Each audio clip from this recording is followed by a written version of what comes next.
Good morning, everyone.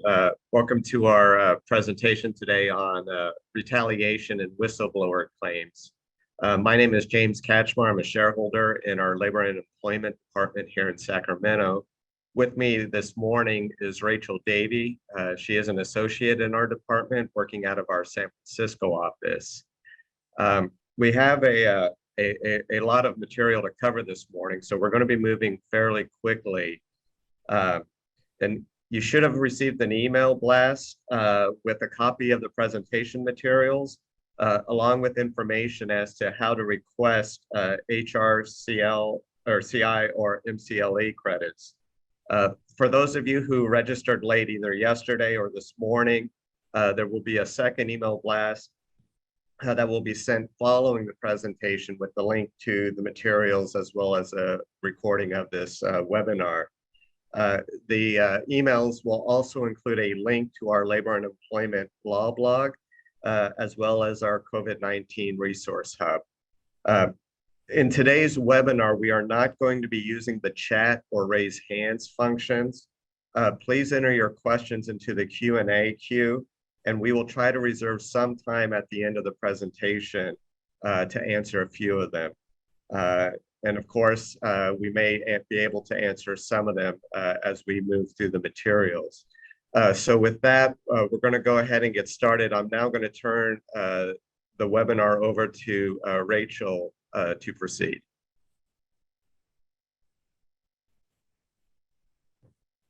Good morning, everyone. Like James said, I'm Rachel Davey, an associate at Weintraub, and I will just go ahead and start off here. Today, we will be covering what is retaliation, whistleblowing, wrongful termination, and go over some information on how to protect against those types of claims and set yourself up for success.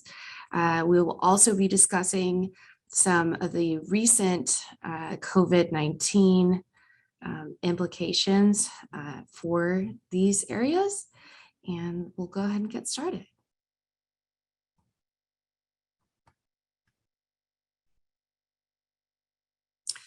First, we'll be talking about retaliation claims.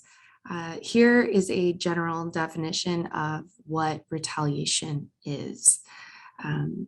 So it's really three parts. An employee participates in a protected action.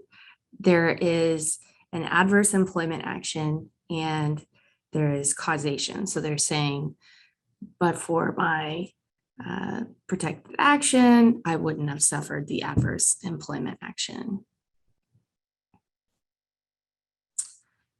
And I thought we would start off with some of the COVID updates. So here, wrongful termination and retaliation suits have been on the rise. Anytime there are large layoffs, retaliation and wrongful termination claims sort of follow. And here we have, again, retaliation whistleblower claims on the rise. Here's some examples of things that employees have been complaining about or their protected actions. So here we have complaints about PPE, social distancing.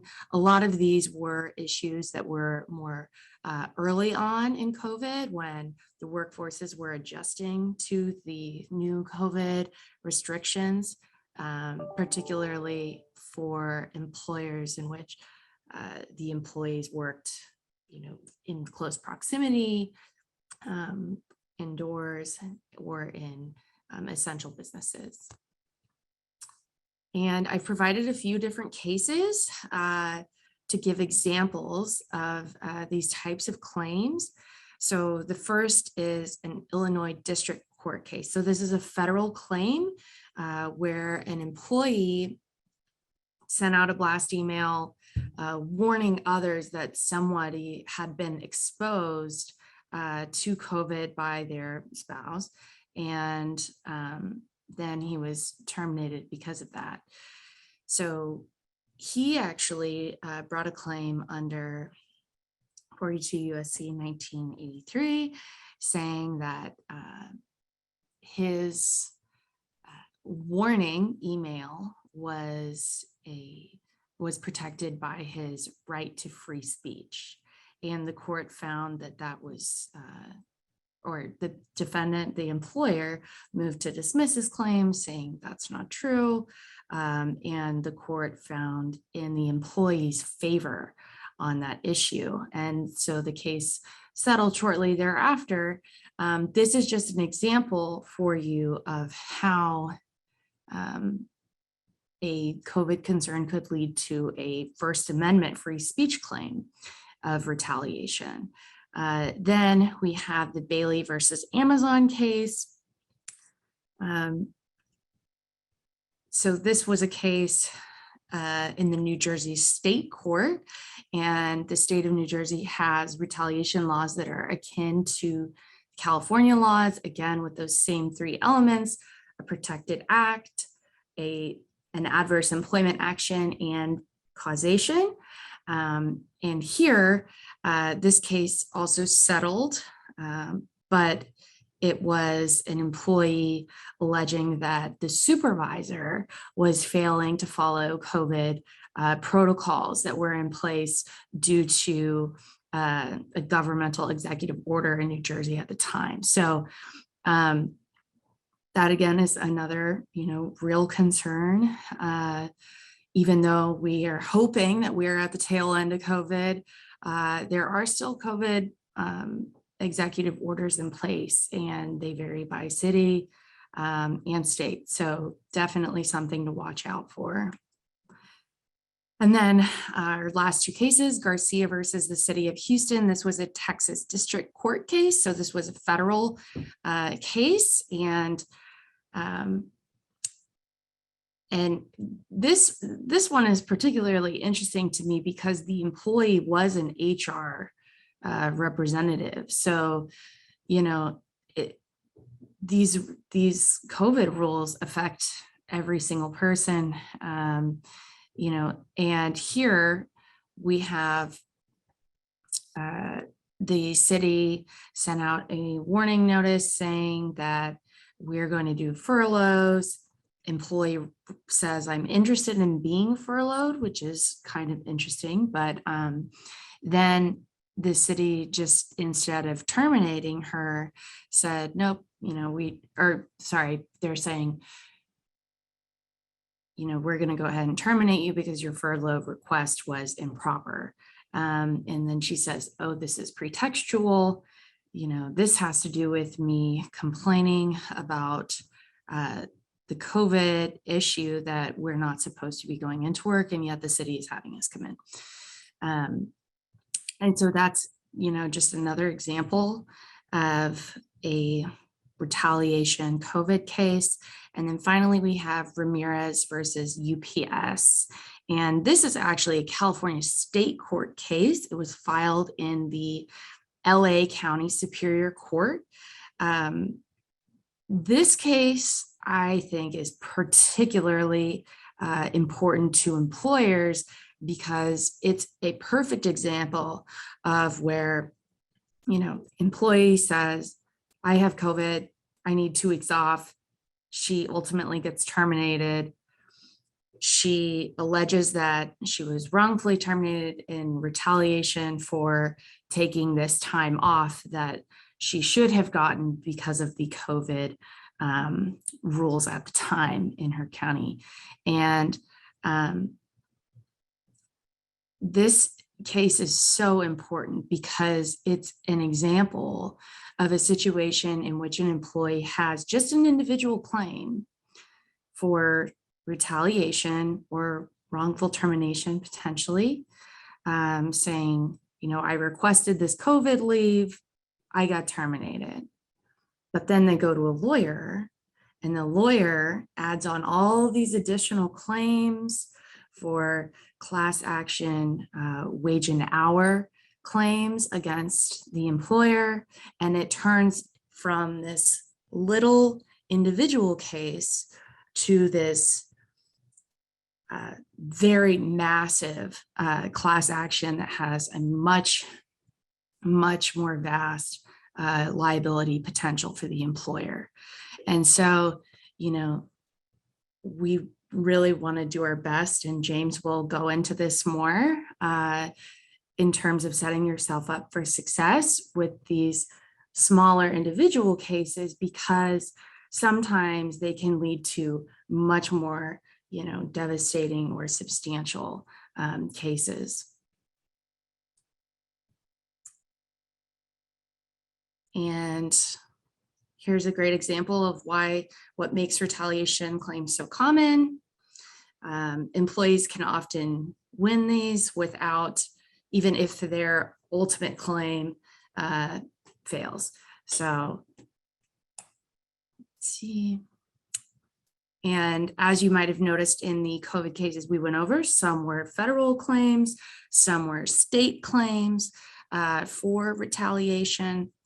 And so as you can imagine, there are many laws that cover retaliation.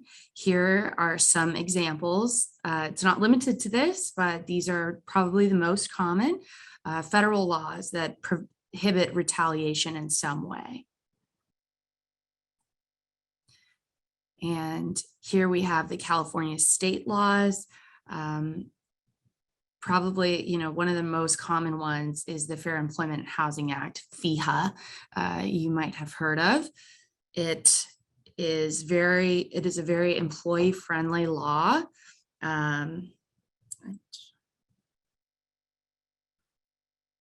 And then, sorry, at the bottom of this slide, we go into some of the protected activities that employees might participate in and then base a retaliation claim off of. So here we have filing a claim with the labor commissioner. That could be about anything to do with their wages or how they're paid. Complaining about unsafe work conditions through OSHA. This kind of encapsulates all of our COVID claims that we have been discussing. Then here are some more examples. Some of these might be surprising to you. And then we have standard types of complaints that may not surprise you, such as requesting a protected leave, perhaps under the CFRA, or, any kind of medical leave, family leave, things of that nature. That's a protected act, requesting the leave. Also requesting accommodations. Other things could be making any type of complaint that the employee reasonably believes is about a violation of the law. So if they reasonably believe that the employer is violating the law in some way, and they make a complaint to the employer about that, that would be a protected act. Again, our big three, a reminder for a prima facie case under most retaliation claims, and this does cover our California state retaliation claims, particularly under the FEHA. We've got first thing is that the employee participates in a protected activity, and we just discussed many of those. Then we have an adverse employment action. Now, typically we see terminations. They make a complaint, then they're terminated. However, sometimes it's more subtle than that. Maybe they get put on a different work assignment to go to a different location. Maybe their hours get shortened. Maybe there are certain benefits of employment that are taken away from them. And the courts do look at these in an aggregate. And so that's another important thing, kind of, death by a million needles. It's something to consider. It doesn't always have to be just a cut and dry termination. And then causation is the last element. And this is typically the hardest for the plaintiff to prove. And the most important piece of evidence for plaintiffs is the temporal proximity, or the time period, from the protected act to the adverse employment action. And if that's a small time period, then they have a better case. And if that's a greater time period, then they don't. So for instance, if somebody requests a leave 10 years ago, and then they are terminated this year, that's not a very good case for retaliation, because it doesn't make much sense to link their leave with this 10 years later termination. Now, however, if that same employee requests leave today and are terminated tomorrow, then that's a much better case for the plaintiff, because the temporal proximity is a lot closer. This slide explains that it doesn't just have to be a person making a complaint for themselves. They could also participate. This is another protected action. So participating in some type of proceeding. We have a list here of other protected actions that are participation actions.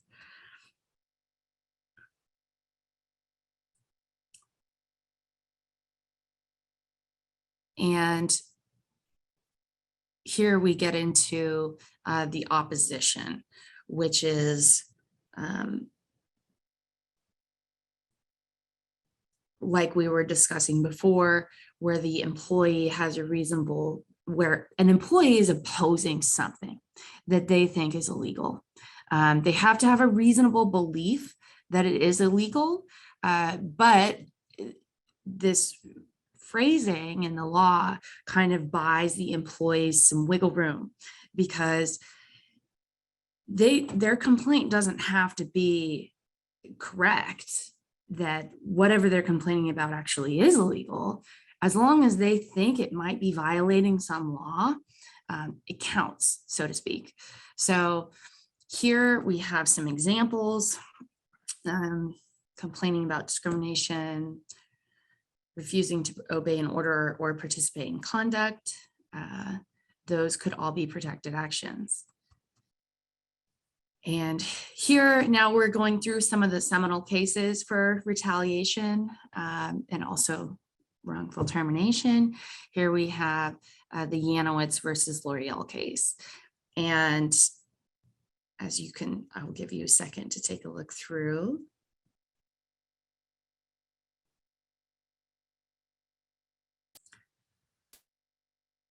So here's an example, like we mentioned before, the opposition. And also the actually participation. So here is an example of where an employee refused to participate in something that the employee believed to be illegal. And that would be, they refused to participate in firing another employee based on discriminatory motives.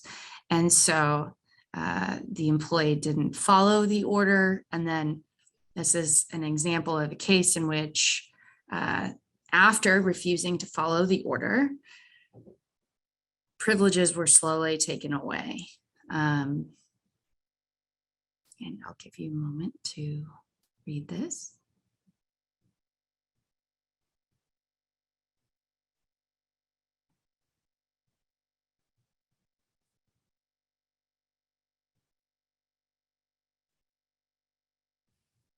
So as you can see from the first bullet point, this case really exemplifies there doesn't need to be an immediate termination for the court to find that an employee suffered an adverse employment action.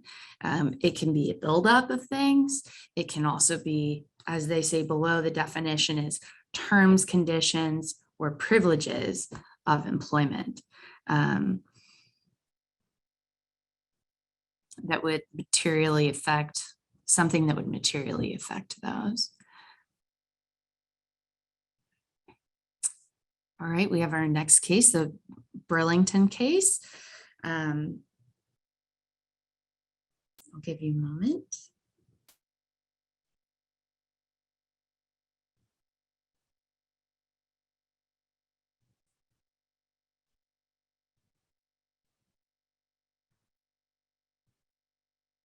So this is another case example of not necessarily a clear termination, but other adverse employment actions that the court, other acts that the court found were adverse employment actions.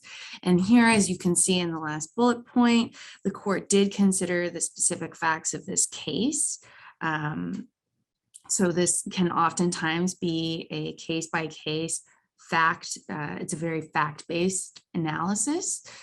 So here the court considered that, this woman was a young mother with school-age children. And so this change of schedule could, materially affect her work in a negative way, and found that an adverse employment action therefore existed.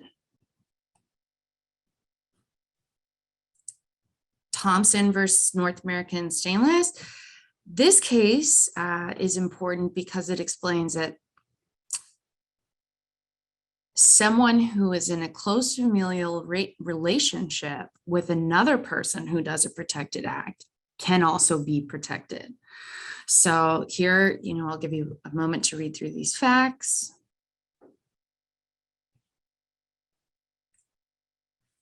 Essentially, female fiance complains. A couple weeks later, the employer fires the male fiance.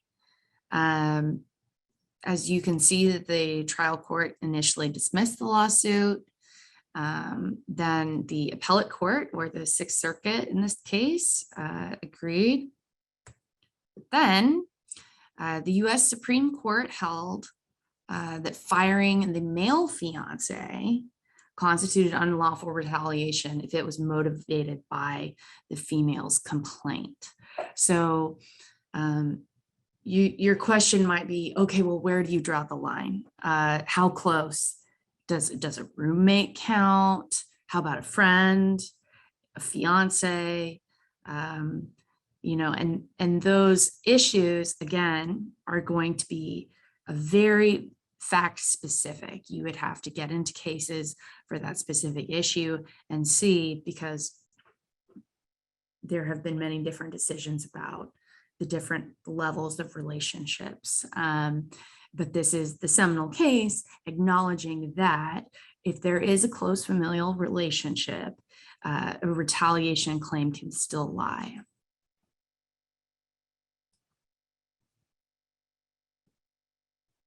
Again, here are lessons learned.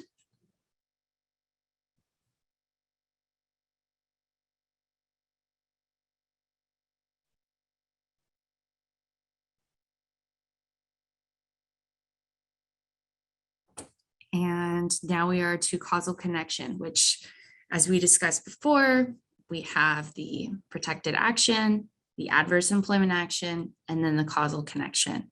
An employee needs to prove those three things for a retaliation claim. And so here is our last element, the causal connection. Direct evidence, smoking gun evidence you might have heard of. We typically don't see this because employers usually don't send out a written email saying, "Dear employee, we're terminating you because you requested leave," from the employer. That's luckily employers usually do not do that. Of course, it doesn't not exist. It could happen, but more often than not, this is an issue of circumstantial evidence. And like we talked about before, this prima facie case, it creates an inference of retaliation. And so how the plaintiff does that, as we discussed, is by usually the temporal proximity. So how long between the protected action and the adverse employment action? If it's close in time, then they've got a much better case. So as soon as they prove that, then the burden shifts to the employer to offer a legitimate business reason for the termination, such as, no, this employee was late every single day. This employee, failed to follow safety protocols. This employee always turned in work late. any kind of alternative and legitimate business reason for either terminating this person or whatever the adverse employment action may have been. And so let's say, if they didn't get a promotion, if they were set to go on a different route, and these things just happened to occur after the employee engaged in a protected act, the employer is going to need to have, some hopefully document evidence to back that up, to make their legitimate business reason more legitimate. And then finally, the burden would shift back to the plaintiff to show pretext. No, that's not the real reason. That's just a pretextual reason. And it was actually fired because of my protected action.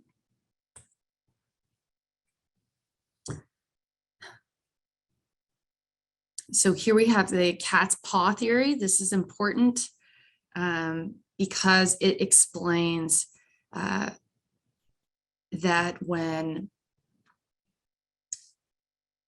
a particular person makes a decision, the company can still be held liable, even if that person may not have known all the facts. So it's important to read the facts that we have here.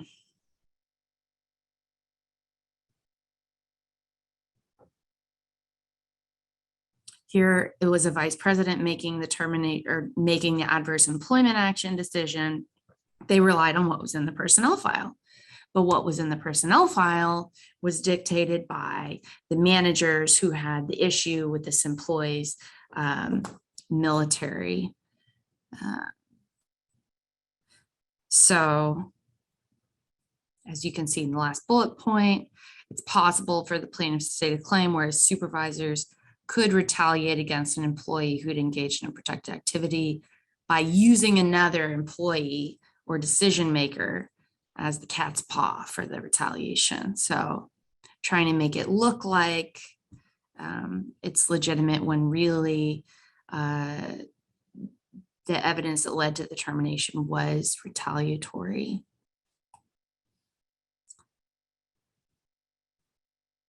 Here's a reminder of the burden shifting test that we've been through.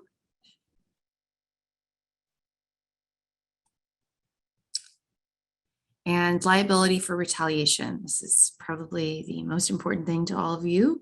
And we have our federal and state authorities here.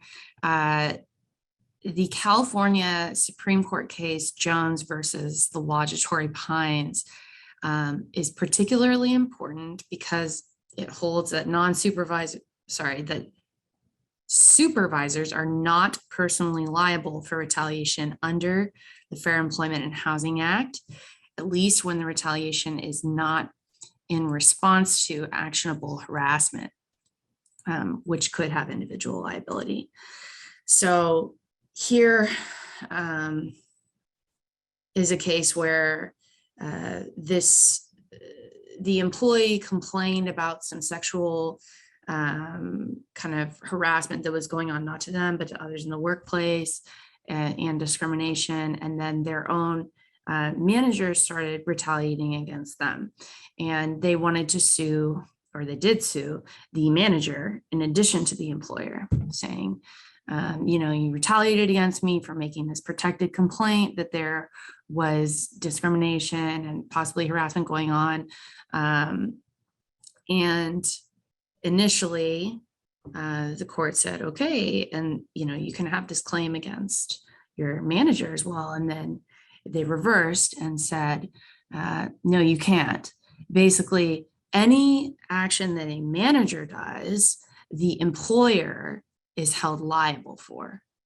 And again, pay attention to this caveat that we've included, unless it's about actionable harassment, which can lead to individual liability on the part of the supervisor. All right, whistleblowing claims. We can go more quickly through this because whistleblowing is just a type of retaliation. here we have it. Whistleblowing claims are retaliation claims.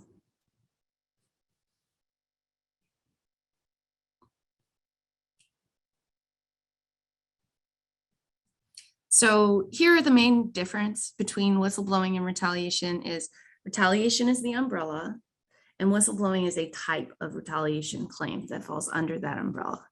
And the whistleblowing claims specifically are the claims in which employees have blown the whistle about or made some kind of complaint about the violation of a law. And again, we went over before how they have to have a reasonable belief that there has been a violation of the law. Here are some whistleblowing laws. California Labor Code section 1102.5 is one we see all the time.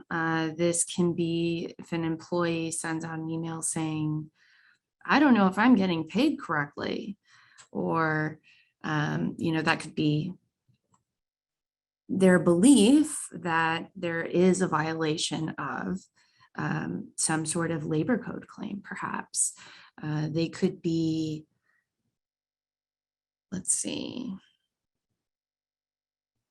they could be complaining about, like we saw in the earliest slides about COVID issues or failure to abide by then existing, executive orders about COVID. And here we have some other examples. Here we have who is a whistleblower.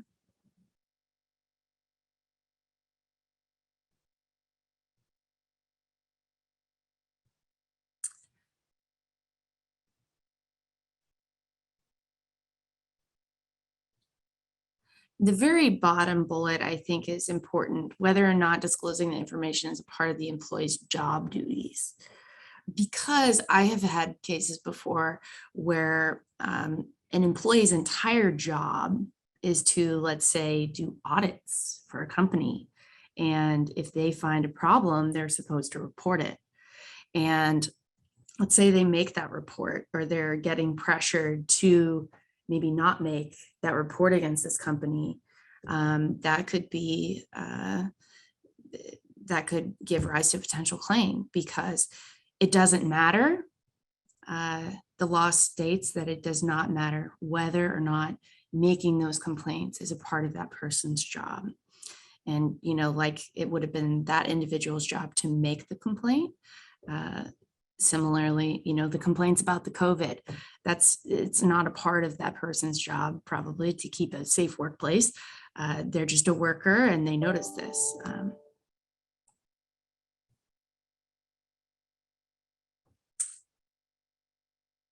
So this is taken directly from the code. Employers cannot make rules to prevent whistleblowing, retaliate against whistleblowers, retaliate against an employee for refusing to participate in something they believe is legal, retaliate against an employee for having exercised their rights as a whistleblower.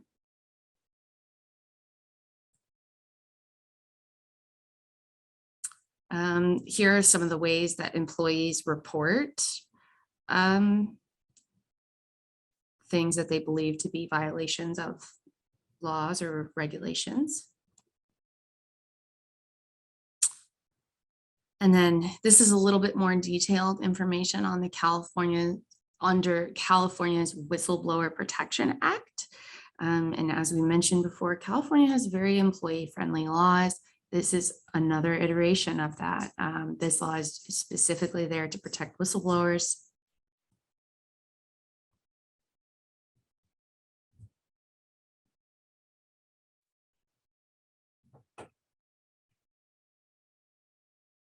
Here we have the Sarbanes-Oxley Act.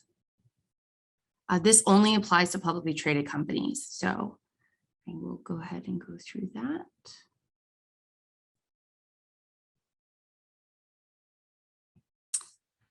The Consumer Product Safety Act of 2008 is another whistleblower statute to be aware of that applies to companies that are producing goods. So any kind of consumer products really are at issue, specifically children's products have been a big deal recently.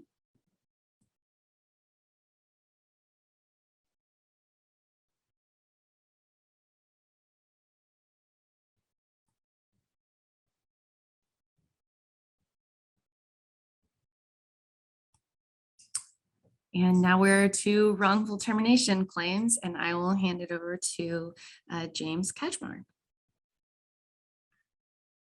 Thank you, Rachel. So we're still on time, and we'll move through these next sections. So I'm going to talk a bit about wrongful termination claims and how they relate to the retaliation and whistleblower claims, as well as then talk about practical steps to try to avoid these claims that you can take as employers to minimize your exposure. So what type of legal theories do we see when a plaintiff or an employee brings a wrongful termination claim? And for purposes of today's discussion, the main one is a violation of public policy. Retaliating against a whistleblower is a public policy violation that will support a wrongful termination claim, similar to harassment, discrimination. These are all types of claims that if you fire someone because on the basis of their race, or fire someone because they have complained about a potential unlawful activity, it could give rise to wrongful termination by that employee. Other theories of wrongful termination, it could be a breach of a contract. Maybe they have an employment contract that they claim the employer hasn't fulfilled. It could be fraud. You know, this job wasn't exactly what you told me it was, or you know, you haven't honored your obligations. One thing to be aware of is constructive discharge. And in these types of cases, the employer is not terminating the employee, rather the employee is resigning or quitting. But what happens is the employee claims that the situation in the workplace was so severe and hostile, they had no choice but to quit. And some examples of this could be intolerable working conditions. Maybe you have a CFO, you don't want to terminate them, you want to make them quit, so you reassign them duties. Maybe for an hour a day they do janitorial services. You are now making them, reassigning them to menial or degrading work. You're possibly harassing them. And so they have no choice but to quit and go find other employment. They will claim that you have effectively terminated them by making the workplace so unbearable. Now, employees aren't just allowed to go up and quit and claim constructive. I mean, they can try to claim it, but they likely won't prevail. It's not really their subjective opinion as to whether this place is intolerable or not. Courts will generally impose an objective standard as to a reasonable person. So would a reasonable person looking at either the reassignment, the daily interactions, conclude that this was in fact a hostile work environment or something to that effect, that the employee would have no choice but to quit their job? Turning back to claims that we see for wrongful termination, we kind of discussed this. Whistleblowing, if you terminate someone because they've been complaining, that can give rise to a wrongful termination claim. Asking an employee to do something they believe to be unlawful and they refuse, and then terminating them can give rise to a wrongful termination claim. And then discrimination or engaging in protective activity. These also we see give rise to wrongful termination claims. So steps to prevent retaliation, whistleblowing, and wrongful termination claims. And I will caution you, these get kind of repetitive. You know, it's the same practices that we're going to be going over, but we think that these are the best practices to keep in mind to minimize your exposure for these types of claims. And hopefully you'll see how they all kind of fit together and relate to one another. So employers, it's important that you make the employees feel like they can participate in protected activities, or properly oppose unlawful activity without fear of retaliation. This means that if an employee is entitled to a statutory leave, they feel that they can take that leave and you're not going to retaliate against them. So number one, implementing a policy against retaliation. And those of you that have used our firm to help with your handbooks, this is something standard. We put in all employee handbooks. It basically just reinforces that we have a written policy that prohibits retaliation. And as we're going to discuss, it's not enough just to put these policies in writing. You have to implement them and enforce them. It's almost meaningless to just have it written in a handbook and then not follow it. So number one, a good starting place is having a written policy that reminds and informs employees that this workplace will not tolerate retaliation. A complaint procedure process. Try to implement something that allows an effective and credible means for employees to complain, and make sure that it allows for the investigation of those complaints, just as you're going to do with harassment or discrimination complaints. And again, the idea is have something in place that the employee feels that they can participate in, and that it's going to be credible by the employee, in a credible process. It's not just going to be a paper trail that goes nowhere.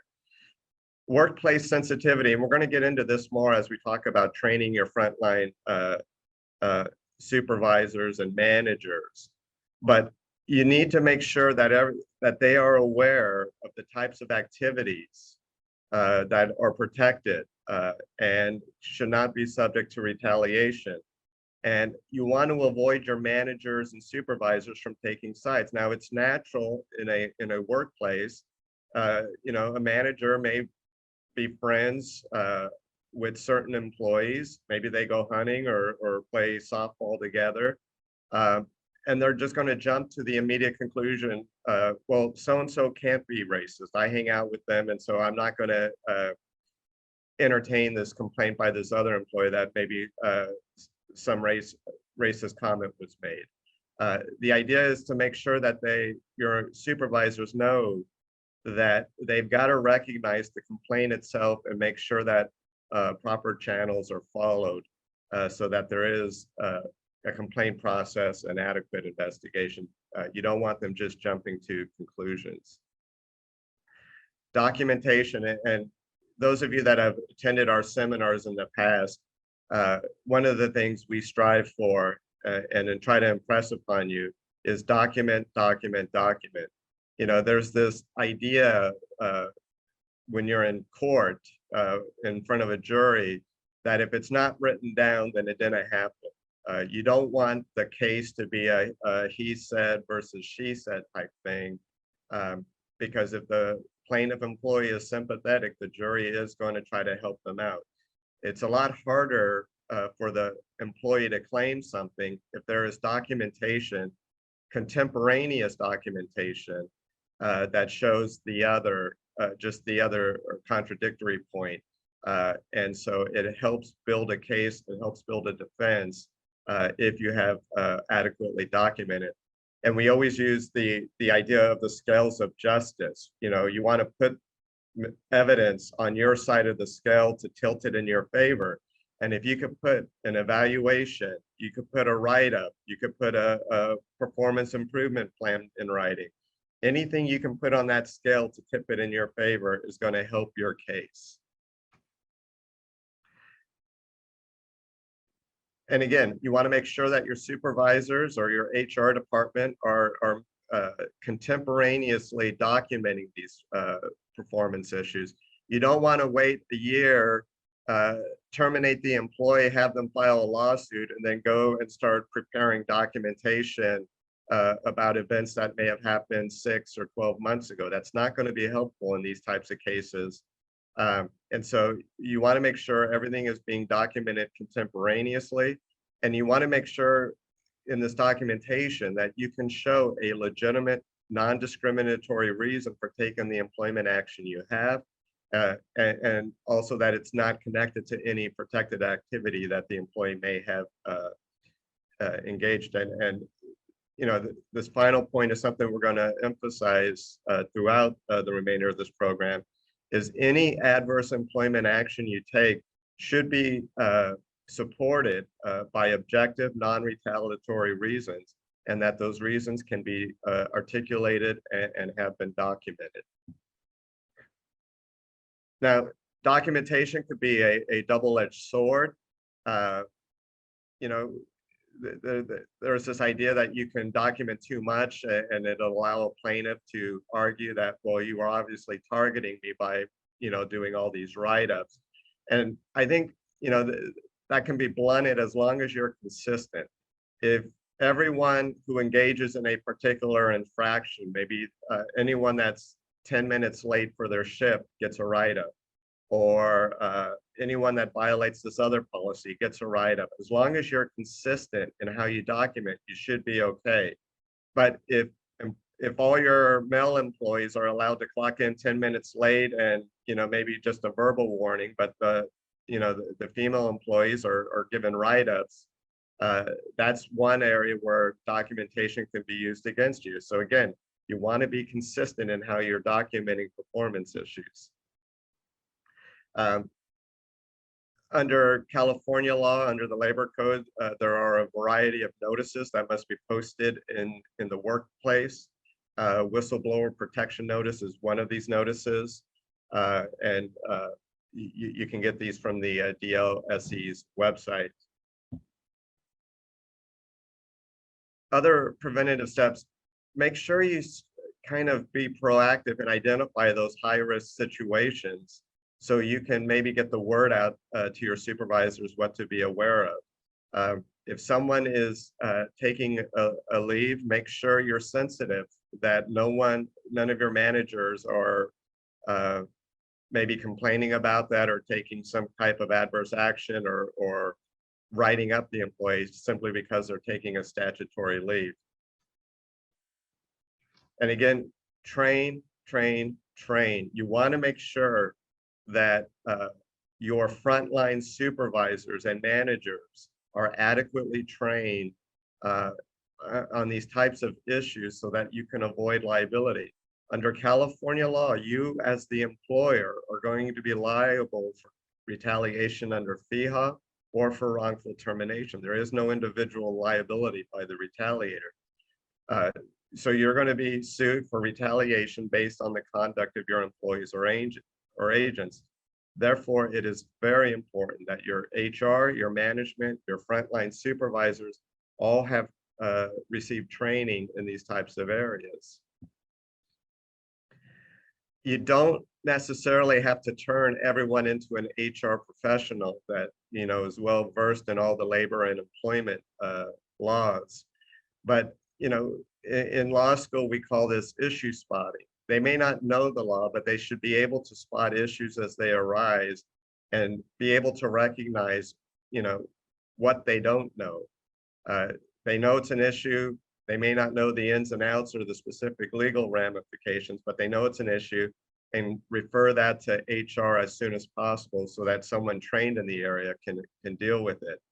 At a minimum, your training should include just familiarize them as to the some types of protected activities that employees may engage in, whether it's a statutory leave, whether it's a complaining of unlawful conduct, and remind them that they can't take any adverse action against that employee for engaging in these activities. And that there will be legal consequences if an employee is retaliated against. Consider implementing updates or refresher courses. If you have monthly meetings or quarterly meetings, it might be a good time just to remind them, here are the leave laws, or here are some of the activities you should be aware of. You can keep it informal, but try to keep records. Who attended that meeting?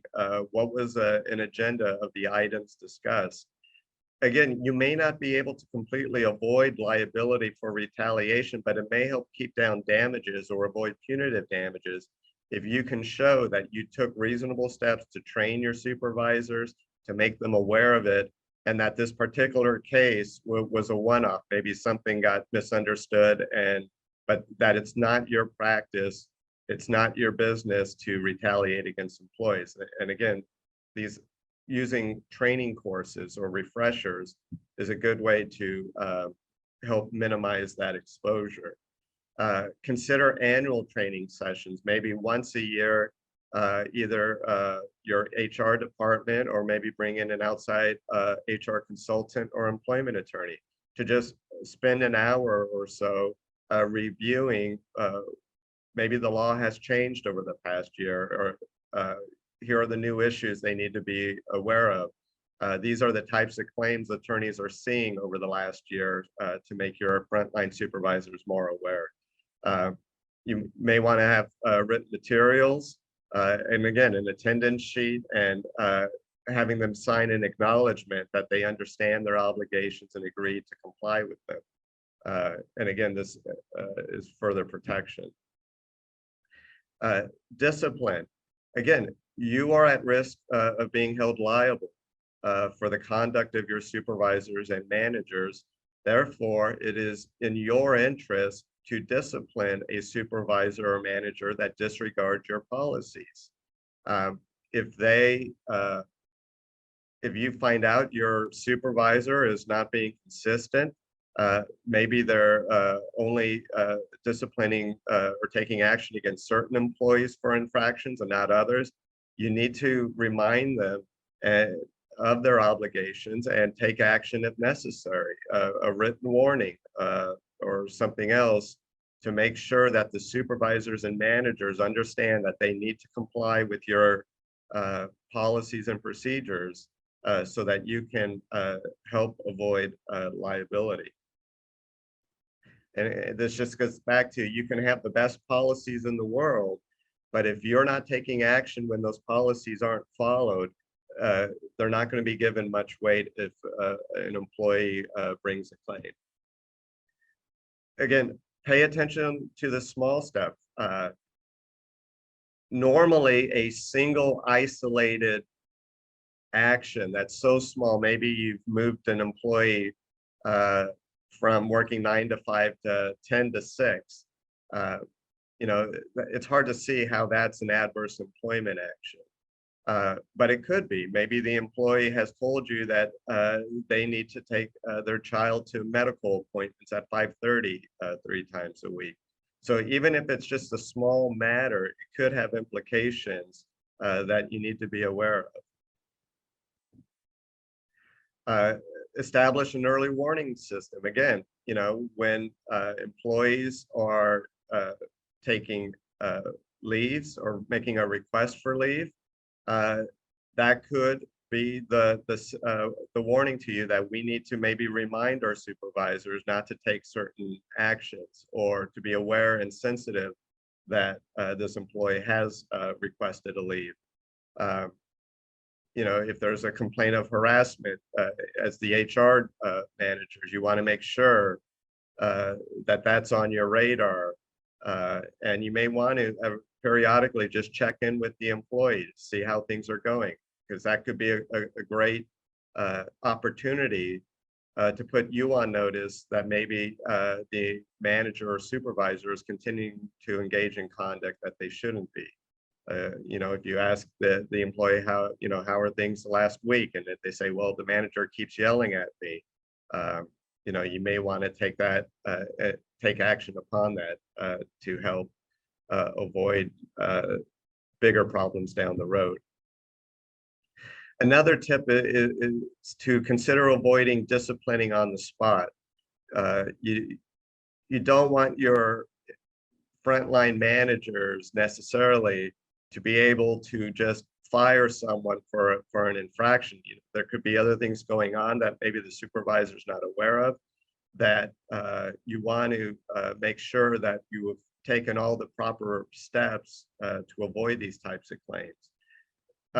You know, as Rachel mentioned earlier, just because an employee has engaged in protected activity, it's not a get out of jail free card. You know, the employee can't just make a complaint in 2018 and then engage in misconduct in 2021 and claim, well, you can't discipline me because I'm protected because I made this complaint years ago. But you want to make sure that you've properly documented and taken steps that if discipline is given to that employee, if that employee is going to be terminated, that you followed your policy and that you feel good that you can document and articulate a legitimate non-retaliatory reason for taking the action that you have. And so, you know, this is on the conservative side, but, you know, we often recommend that supervisors and managers not have the final authority to just terminate someone. You know, at the very least, they should involve HR to make sure that there is documentation, that there is a legitimate reason. And this could also help avoid other types of activities. Maybe the supervisors don't know about the other laws regarding final compensation at time of termination, or demanding the return of company property. You're not trying to undercut their authority with their frontline employees, but you just want to make sure that everything is in order and that all your policies and procedures have been complied with before you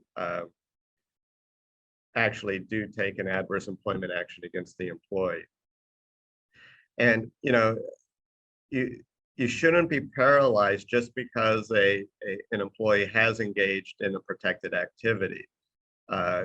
This doesn't mean that you have to keep them employed or can't discipline them. But again, it just gets back to that basic message that any adverse action you take, whether it's a leave or a termination, a demotion, a reassignment, that you can articulate a legitimate business reason for doing that that's unrelated to the employee engaging in some protected activity. Other steps to take, and again, you know, I've said it several times, you know, the focus in any termination should be on being able to articulate a legitimate non-discriminatory reason for the termination. And this is true regardless of whether it's an employee under a contract for cause or an at-will employee. You know, the more you can articulate and document a legitimate reason, the better off you are if the employee later brings a claim for wrongful termination. And again, you know, if the supervisor comes to you and let's say your employees are required to produce 5 units a day and says, hey, you know, Joe is only producing 3 units a day. I just don't think he's cut out for this job. We should let him go. You know, that may be a proper legitimate reason to let Joe go. But if the supervisor comes to you and says, hey, Joe, he's just not as productive as the younger workers on the line, you know, that may raise a red flag. Do we have a legitimate reason for terminating Joe, or is it because the supervisor may have a grudge against Joe because of his age? Again, you know, can you articulate what the reason is for letting that employee go? You need to be especially cautious when the termination is involving an employee that either has an injury, an illness, or either is on or has requested some form of leave of absence. You know, by asking for that leave, that is a protected activity, and you cannot terminate that employee for engaging in that activity. But again, if you can articulate a legitimate business reason unrelated to that exercise, then you're going to minimize or avoid liability for that decision. And often, you know, what I would caution is if you do have someone out on leave or in that protected class, it's probably a good idea to consult with legal counsel before you make that final decision to terminate that employee, just to make sure, having maybe a second set of eyes look over to make sure everything's properly documented, and that the reason given for the termination is a legitimate non-discriminatory reason. What are some of the procedures you should implement when undertaking a termination? Number one, deciding who is going to do the termination. Is it going to be the supervisor that's going to communicate to the employee, the HR department, upper management? What you want to avoid is having the supervisor telling the employee they're being fired for one reason, and then later have the HR say that, no, the reason was something else. You want to be consistent in the messaging. And you also want to make sure that whatever the reason is, if there is a reason given to the employee, that it can be backed up either through documentation or some form of evidence to support that reason.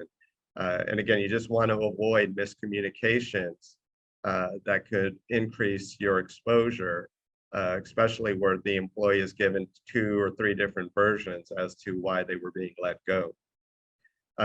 Before the decision is made and communicated to the employee, review your company documents. Does the employee have an employment contract? Maybe there's an employment contract that requires you to only terminate for cause. So therefore, you need to figure out what are the reasons that would support cause, and do we have evidence of that to justify the termination? Is your company one that has a progressive discipline policy? And if so, has it been followed? And it not necessarily followed just in this one case, but followed among other similarly situated employees. You don't want to, again, we have this policy, but we've only applied it to this one employee, because again, that's going to be singling out, and it's going to allow the employee to claim that they were being targeted. This is less common, but we do see it sometimes. Give some thought, were there any oral representations or promises made to the employee? And a lot of times we see these cases where the employee claims, yeah, I signed this at-will employment agreement, but a year later, the manager told me, unless I was caught embezzling, I would have a job for life. That could give rise that there's some kind of implied contract that could only be terminated for cause. Oftentimes, you may not be aware of that, but and it's something the employee brings in a claim later. But if you have heard something like that, maybe you were present where the supervisor said something like that, keep that in mind. You may want to disclaim it at the time, but if someone tells you later, oh yeah, I told so-and-so that they'd be able to work through the year or something like that, that could alter the at-will employment, and you need to be sensitive to that. Make sure that you have gone through the employee's personnel file. Are there adequate documentation? Have there been prior warnings, disciplines? Was the employee on a PIP or a performance improvement plan? Is there anything in the file that may give rise to a retaliation claim? Is there an email complaining about some conduct? Is there an email that is requesting leave?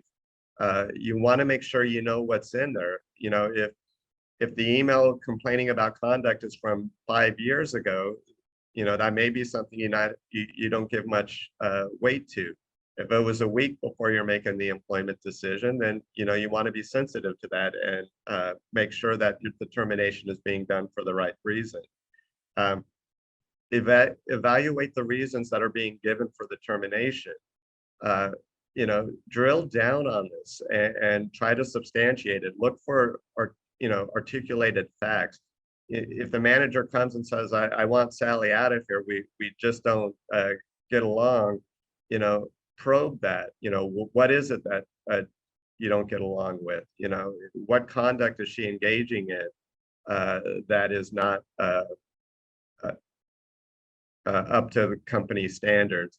Again, asking these questions and doing this type of probing may give rise that, maybe there is a bias, or maybe there is some motive to retaliate against Sally that the supervisor has, that you could then say, well, maybe this isn't a good time to do the termination, or that these reasons aren't legitimate. And so, we're going to have to come up with a different solution.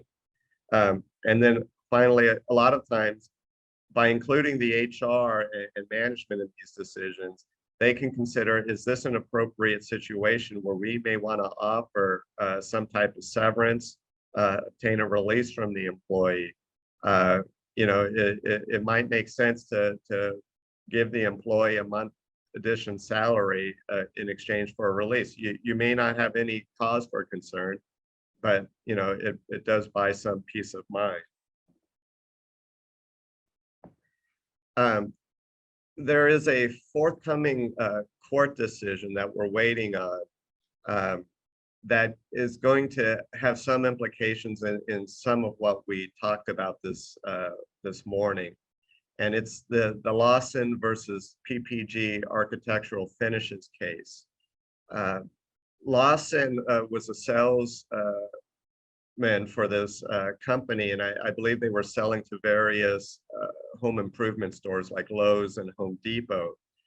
And they were doing something to their product, adding some kind of tint to it. And Lawson claimed that they were doing this so that if Lowe's or Home Depot tried to return the product to the company, they would disclaim the return saying, oh, it's been tampered with or tinted, and therefore we don't owe you a refund.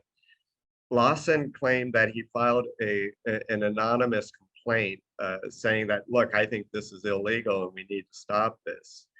The same month he submitted that anonymous complaint, he was put on a performance improvement plan. And the idea was that he wasn't meeting his quotas. A few months later, he had still not met his quotas, and he was terminated. And the reason was given that he had failed to meet the PIP objectives. He filed a lawsuit claiming that he was being retaliated against because his supervisor knew that he had made the anonymous complaint and retaliated against him by putting him on a PIP that same month. At the trial court level, the district court granted summary judgment to the employer. They were able to come forward with evidence that here's the PIP, here were the objectives, and here was his actual performance and how he didn't meet those objectives. And the court applied the McDonnell-Douglas test. And this is what Rachel explained earlier, where the plaintiff shows a prima facie case, adverse employment action taken in response to either a protected class or protected activity. The burden then shifts to the employer to show by preponderance of the evidence, more likely than not, that it had a legitimate business reason. Here, the employer showed the failure to meet the quota.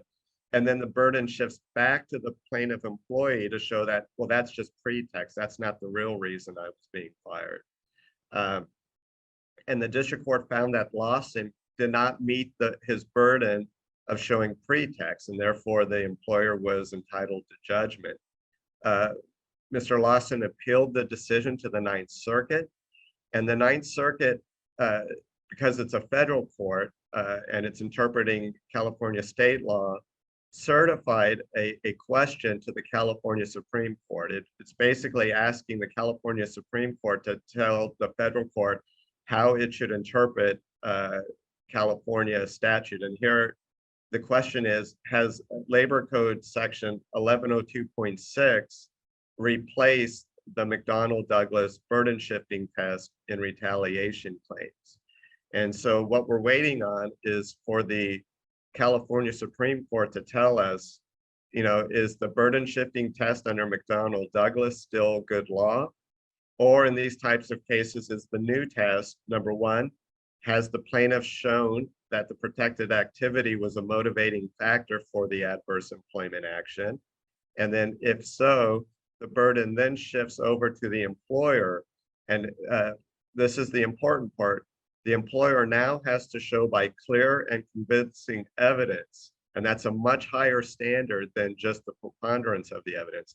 But the employer now has to show by clear and convincing evidence that the employment action, whether it's a termination or a demotion, would have occurred regardless of whether the employee engaged in the protected activity. So again, it's kind of still the legitimate business reason, but now it's a much higher burden for the employer to establish that defense. And we think that should the California Supreme Court opine that it is this new test with the higher standard, this could make it harder for employers to obtain summary judgment in these types of cases, meaning more of them may be heading to trial in the future. So again, we should have a decision from the California Supreme Court on this in the next 6 months or so. Maybe in January when we do our year-end review, maybe we'll be able to update you on this case.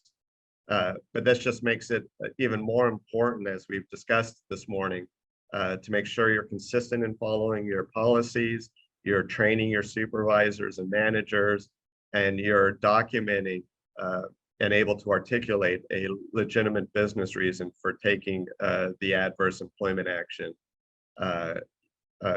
you're taking it in a particular matter. So with that, we'll have a few minutes if there are any questions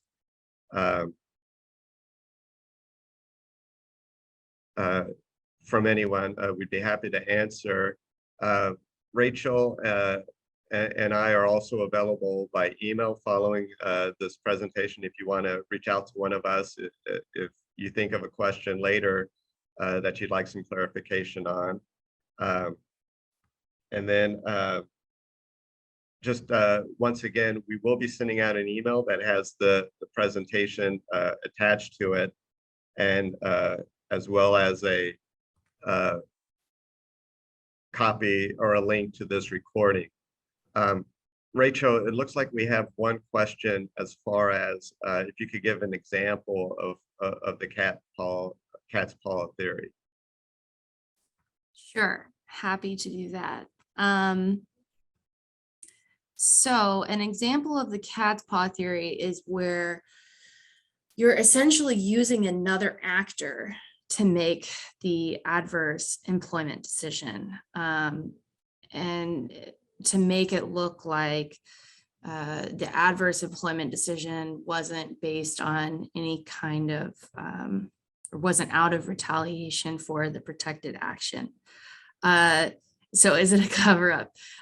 In some ways, yes, that's what the plaintiff would assert. This is a cover, they just chose this random person to give me the decision when really it's this other person who is discriminating against me. And so that will certainly be the plaintiff's argument. But in terms of ways to avoid the plaintiff from succeeding on this theory goes to what James is saying about having consistent documentation, and also making sure in the case that we were looking at before, the individual who made the decision was just looking at the personnel file, and the personnel file was full of these write-ups that were given by the managers who, were retaliating against the employee for their protected action. So really, this goes back to training, making sure that all of the supervisors are following proper procedures, that your documentation both exists, but is also legitimate and consistent. Ultimately, you can't prevent a plaintiff from asserting something. They can assert whatever they want. However, these are, the best practices that we like to promote for our clients, in terms of trying to do your best to set yourself up for success. James, you have a question as well. Yeah, so there's a question about how does the cat's paw relate to the issue of pretext. And look at it this way. Cat's paw theory is that there was someone in the decision-making process that was tainted in reaching the employment decision. Even if it's the HR director that's making the final decision to terminate employee Bob, maybe the supervisor who did the write-up, the disciplinary write-up, had made comments about Bob's age, and therefore the idea is the HR manager couldn't have made a legitimate non-discriminatory decision because that manager was relying on a report or a write-up from the manager that had this discriminatory motive. Pretext, it's kind of similar, but you don't necessarily need to point at a particular actor. It could just be, the reason given just doesn't make any sense. So if you let someone go and the legitimate business reason you give is we're cutting costs and we couldn't justify that position. Well, if you have 4 men in that same position, maybe even with less experience, and you've let the one female employee go who has more experience, then, is that a legitimate business reason, or is it just mere pretext? You're using cost cutting, but really that's just an excuse you're giving to get rid of the female employee or the older employer, someone who's either in a protected class or has engaged in a protected activity. We don't see the cat's paw theory a lot, usually just because, it's not usually necessary for a plaintiff. But the issue of pretext will come up in almost every wrongful term claim because of the burden shifting test. The plaintiff will try to come up with some theory of pretext to avoid summary judgment and try to get their day in court.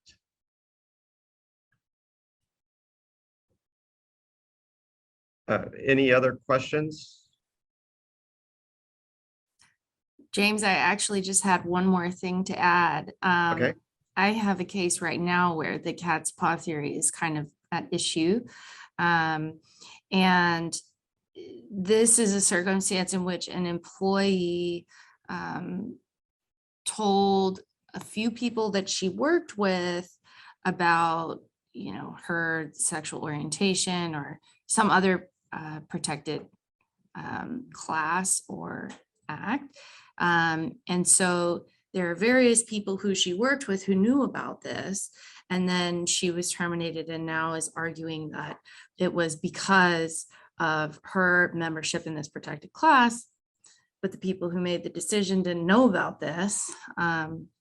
And so there are kind of these arguments. Now it's becoming, a challenge for, as a matter of proof, to show, who knew what. And then you end up getting into all of these depositions to figure out, which managers knew, and did the people who she told actually have any supervisorial authority over her. And so those issues can kind of come up in circumstances where maybe an employee makes a complaint, but only to one person, but maybe it's not HR or it's not their manager. And so that's one way I've seen it come up. I don't know if that, creates more questions for you, but that is a real life example of one way it has come up. And then we have another question. Can retaliation claims be added after a claim of discrimination? And the answer is yes. And in fact, we do see them sometimes. An employee may make a complaint with the EEOC that a particular employer is discriminating against a protected class. Maybe the females are paid less than the men, or maybe African Americans are paid less than other employees. That is a claim of discrimination. And let's say while that claim is either being investigated or pursued, the employer then terminates the employee, claiming they violated some policy. Maybe they were late for work or didn't show for a shift. The employee would then add a claim for retaliation that you're not firing me because I was late for work. You're really firing me because I made that discrimination claim. So we do see that in a number of cases, and often they're bound together. I made a complaint that I was being discriminated against, and then you retaliated against me. And a lot of times it's that retaliation component that really is used to anger the jury. The idea that not only did you engage in this one wrongdoing, maybe it was discrimination, or you denied a leave, but then you not only denied their leave, you then retaliated by firing them. And so it is quite common to see retaliation tacked on to a claim of discrimination.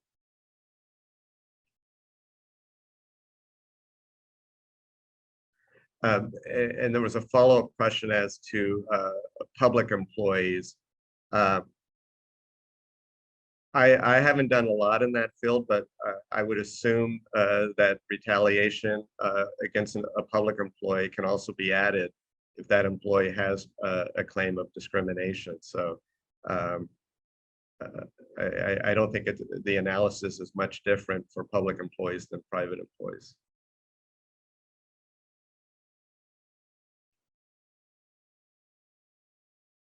And it looks like that's all the questions we've received.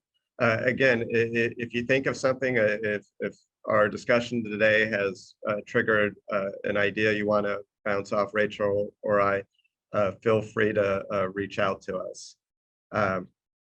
Next month, we will be doing a presentation on, we'll be doing our mandatory sexual harassment prevention training. This one is the one that's mandated by law, and there is a charge for attendance. And then we hope to have our seminar program or calendar for next year out shortly. And we're keeping our fingers crossed that we can move away from the Zoom platform and hopefully get back to where we can do these in person. But we thank everyone for attending today. And again, any questions or issues, feel free to reach out to one of us. And we look forward to meeting with you in the future. Thank you.